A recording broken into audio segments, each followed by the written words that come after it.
Hi అండి. అందరికీ నమస్కారం. Welcome to my channel. ఈ వీడియోలో ఏపీ ప్రభుత్వ ఉద్యోగ పెన్షనర్లకు పీఆర్సీ, ఐఆర్‌లపై మరొక కీలక ప్రకటన. అసలైన తీపి కబురు ఇదే. పూర్తి సమాచారాన్ని అయితే వీడియోలో తెలుసుకుందాము. వీడియోని అయితే ఎక్కడ గాని స్కిప్ చేయకుండా ఎండ్ వరకు చూడండి. అప్పుడే ఇన్ఫర్మేషన్ పూర్తిగా అర్థమవుతుంది. వీడియో చూస్తున్న ప్రతి ఒక్కరు వీడియోకి లైక్ చేయండి ఫ్రెండ్స్. వీడియోని తోటి ఉద్యోగ పెన్షనర్ మిత్రులతో అయితే షేర్ చేయండి. కొత్తగా మన ఛానల్ చూస్తున్నవారు సబ్స్క్రైబ్ చేసుకోకుంటే వెంటనే మన ఛానల్ అయితే సబ్స్క్రైబ్ చేసుకోండి. సో, దీని ద్వారా నేను చేసే లేటెస్ట్ వీడియోస్ అన్నీ మీ వరకు రీచ్ అవుతాయి. ఇక ఆలస్యం చేయకుండా వివరాల్లోకైతే వెళ్ళిపోదాము. సో ఫ్రెండ్స్, ఇక విషయానికి వచ్చినట్లయితే భోగి మరియు సంక్రాంతి శుభాకాంక్షలండి మీ అందరికీ. ఆంధ్రప్రదేశ్ రాష్ట్ర ప్రభుత్వ ఉద్యోగ, ఉపాధ్యాయ మరియు పెన్షనర్లకు ఈ పండుగ సీజన్‌లో కొన్ని ముఖ్యమైన వార్తలు అందించబడుతున్నాయి. ఉద్యోగుల సమస్యల పరిష్కారానికి సంబంధించి ప్రభుత్వం తీసుకున్న నిర్ణయాలు, విడుదలైన బకాయిల వివరాలు, అలాగే పీఆర్సీ మరియు ఐఆర్ అప్డేట్స్‌పై పూర్తి సమాచారం అయితే ఇప్పుడు మనం తెలుసుకుందాము. సంక్రాంతి కానుకగా విడుదలైన బకాయిల వివరాలు.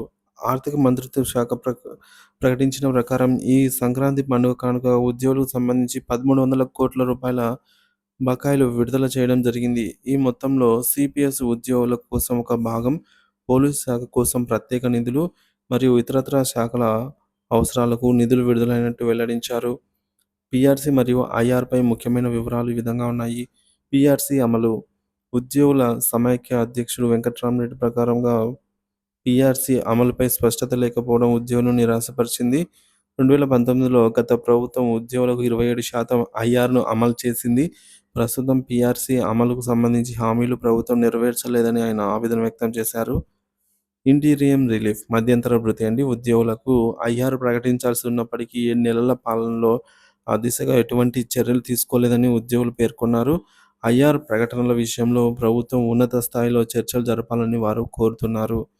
ఆర్థిక పరిస్థితులపై వివరాలు ఈ విధంగా ఉన్నాయి.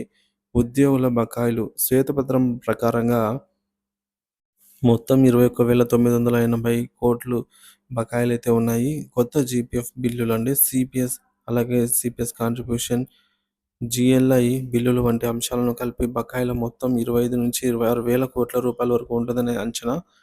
డీఏ మరియు ఇతర పెండింగ్ బిల్లుల వివరాలకు వచ్చినట్లయితే, ఒక డీఏ కూడా సంక్రాంతి నాటికి ప్రకటించకపోవడం నిరాశ కలిగించే విషయమని ఉద్యోగులు అనుకుంటున్నారు. సంక్రాంతి బకాయిల విడుదలపై ఆవేదన.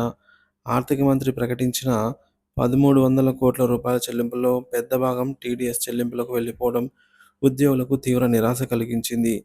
సంక్రాంతి బకాయిల్లో కూడా సిపిఎస్ ఉద్యోగులు, పోలీసు శాఖ ఎక్కువ ప్రయోజనం పొందినప్పటికీ చాలామంది ఉద్యోగులు ఇంకా పూర్తి చెల్లింపులు జరగలేదని వారు పేర్కొన్నారు. సో, మొత్తానికి ఉద్యోగుల న్యాయపరమైన హక్కులు ఈ విధంగా ఉన్నాయి. పీఆర్సీ అమలు, ఐఆర్ ప్రకటన, డీఏ చెల్లింపులు వంటి విషయాల్లో ప్రభుత్వం వెంటనే చర్యలు తీసుకోవాలని ఉద్యోగ పెన్షనర్లు ఆశిస్తున్నారు. ఈ మేరకు వెంకట్రామరెడ్డి వ్యాఖ్యల ప్రకారంగా ప్రభుత్వం హామీలను గౌరవించి ఉద్యోగులందరికీ న్యాయం చేయాలన్న అభిలాషను ఆయన వ్యక్తపరిచారు. ఉద్యోగుల అభివృద్ధి. పీఆర్సీ అమలు ద్వారా 30% మధ్యంతర భృతి కల్పిస్తే ఇది ఉద్యోగులకు ఆర్థిక పరిస్థితిని మెరుగుపరుస్తుందనైతే భావిస్తున్నారు. ఈ సంక్రాంతి పండుగలో కూడా ప్రభుత్వానికి ఉద్యోగుల సమస్యలపై పూర్తి దృష్టి పెట్టే సమయం ఆసన్నమైంది. పీఆర్సీ, ఐఆర్, డీఏ మరియు ఇతర బకాయిలను త్వరితగతిన పరిష్కరించాలని అందరూ కలిసి అభివృద్ధి దిశగా ముందుకు సాగుదాం. సో, అందరికీ సంక్రాంతి శుభాకాంక్షలండి. సో, ఈ టాపిక్ మీద మీ అభిప్రాయాన్ని కామెంట్ ద్వారా తెలియజేయండి friends. Thank you for watching this video.